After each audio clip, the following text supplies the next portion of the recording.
Hello, my beautiful diamonds and my Teletubbies.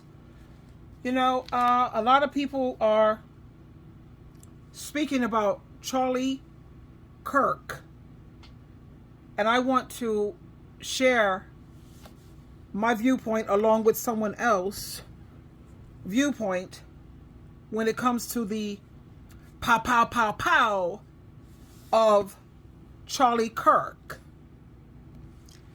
And I want to speak to the young and the old, because this is something that affects every one of us, whether we realize it or not.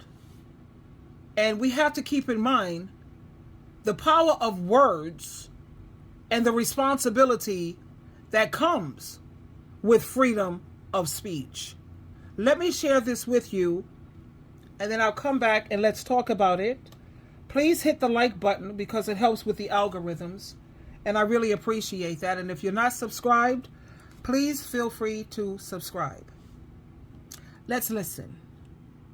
So Charlie Kirk, right before he had hot lead thrown at him, was asked a question, and that question was, how many shootings do you think have happened in the last 10 years in the United States of America? Charlie Kirk's response, which were also simultaneously his last words, were, are we counting gang violence? Someone was trying to tee up a conversation about the very much out of control gun issue we have right now in this country. And Charlie Kirk's response in his last words were to take a coded dig at black people.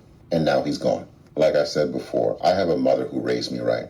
I don't celebrate death, and I have a conscience. So I am not going to sit here and speak ill of Charlie Kirk and say that he deserved for this to happen to him. But that being said, though, none of us are surprised that it did. Because we all know on some level, in this country and around the world, when you spend your entire life spewing hatred and division and racism and xenophobia and homophobia and all types of other things, eventually it will always come back on you. You reap what you sow. And the other point I want to make to conservatives right now is I want y'all to take a look around and see how the internet and the world is reacting to this man's death. Yes, there are a large group of people who are sad that he's gone and are sad that this has happened to him and find it unacceptable. But there is an even larger group of people literally celebrating this man being gone, which is absurd when you think about how violently he ended. I want you to take a second and think, how do you want the world to react when you die?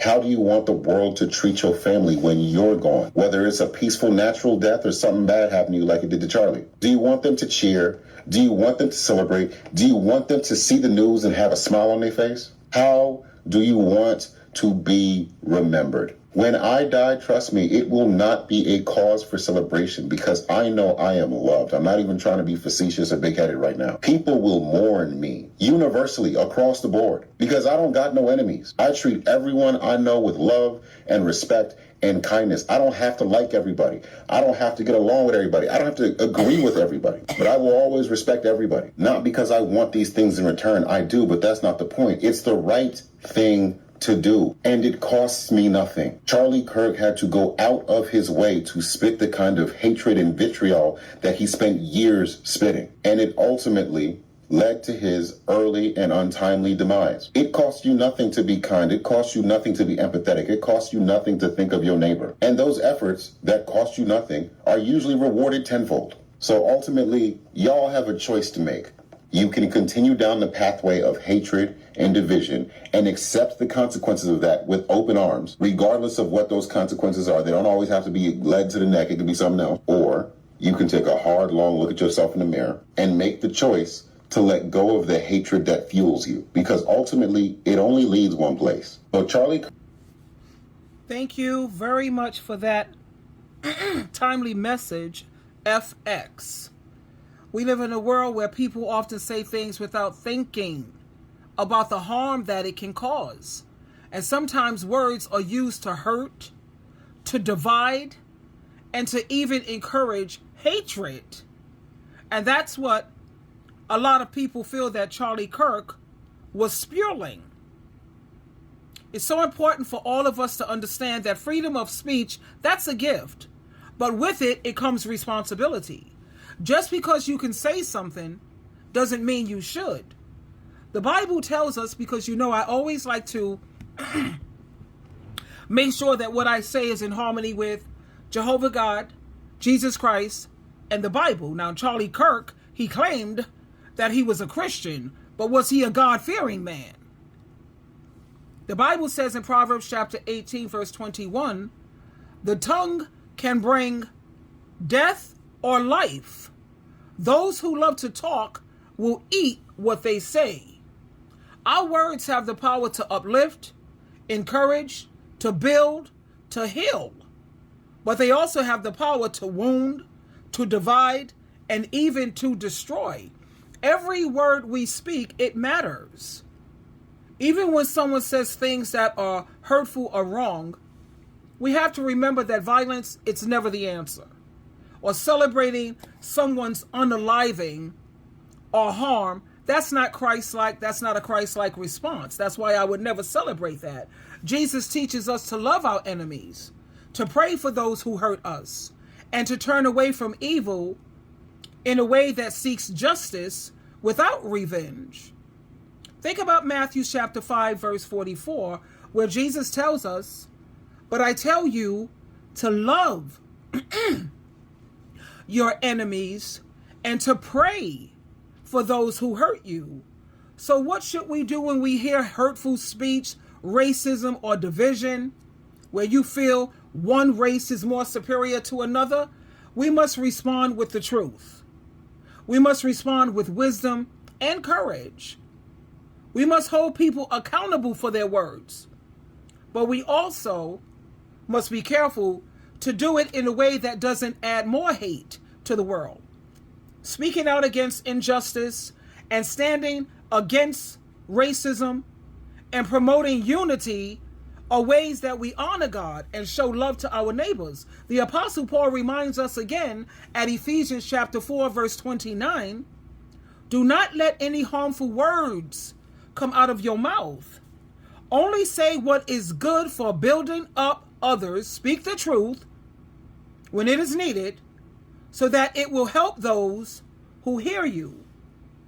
Every age, from children to the elderly, can understand this.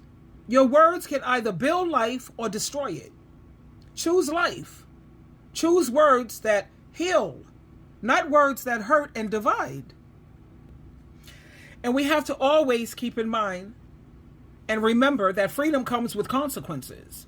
If someone chooses to spread hate, lies, division, the world, and sometimes the law, they're going to respond. But as true believers, not just followers, but true followers of Jesus Christ, our response must always be rooted in righteousness, not revenge. So I want you to leave with a call to action that everyone can understand. Always speak the truth, but speak the truth with love and stand up against racism, hatred, and division. Don't celebrate violence, even when it is aimed at those who do wrong. Because remember, your words carry power, and you are responsible for them. James chapter 1, verse 19, it says, know this, my dear brothers and sisters. Everyone must be quick to listen, slow to speak, and slow to become angry. Let us live by that. Let us slow down, think carefully, and speak only what honors God and what builds others up. And I always told you, if you have been watching my content, look, my motto in life is don't do to people what you don't want done to you. Life is not complicated. People make it complicated. Matthew chapter 7, verse 12. Treat people the way you want to be treated. I need to drink some water. Hold on a moment. I'm sorry. I had to go and drink some water, and I'm sorry about all that clearing my throat. But like I said, Matthew chapter 7, verse 12, treat people the way you want to be treated. But this world's motto is treat people the way they treat you. Is that what Jesus Christ taught? Is that what Jehovah Jesus and the Bible teach? No, it's not. And if you're not going to adhere to what they have to say, then you're not a real Christian. You're a fake, phony one walking around with a mask, and you're not a God-fearing Christian. Don't do to people what you don't want done to you. So no matter what your age, no matter your background, you can make the choice today to always use your words wisely. You can stand against hatred. You can promote unity. You can live in a way that reflects the love of Jesus Christ, who taught us to love even when it's hard, and to forgive even when it's difficult, and to shine as light in this dark, dark world. This is a world that often chooses darkness. So, and I want to focus on when black people said Black Lives Matter, and this Charlie Kirk, he went around promoting American Lives Matter, as if black people were trying to say, no, it's not no American lives, it's not no, all lives matter. We understand that point and that part, yes we do. But why did black people, or better yet people of color, feel the need to say that Black Lives Matter? We have to try to understand why black people felt the need to do this. Now just imagine, I always try to teach with illustrations because that's how Jesus Christ taught.